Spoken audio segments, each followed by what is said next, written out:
সেই ভগবানকে চিন্তিত করতে গেলে তোমরা এই প্রমাণটা তোমরা রাখবে, বিচার করতে হবে, তাই না?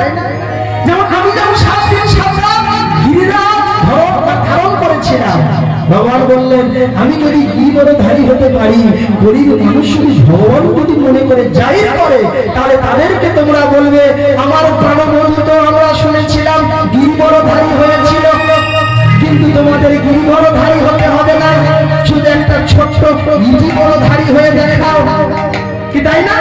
একটা ইট আমরা কনিষ্ঠ আমি তো পারি হতে পারি, আমি তো কালী হতে পারি, আবার সরস্বতী হতে পারি, লক্ষ্মী হতে পারি, কিন্তু ওই কালী কিন্তু আমাকে কৃষ্ণ হতে পারবে না। কি কৃষ্ণ হতে পারবে?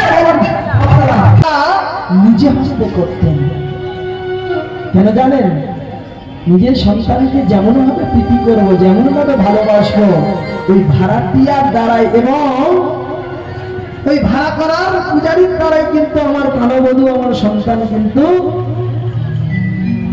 খেতে এবং আনন্দ পাবে না। এই ভালোবাসা কেমন পেয়েছিল, যে উপলব্ধি করতে পেরেছিল? নন্দ মহারাজের পত্নী হচ্ছে যশোদা মা, তখন সমস্ত গোপীগণ গিয়ে বলছে তোমার কানাইয়ের জন্য আমাদের মাখন আমরা বেচতে পারছি না, কারণ কানাই তো চুরি করে করে খায়।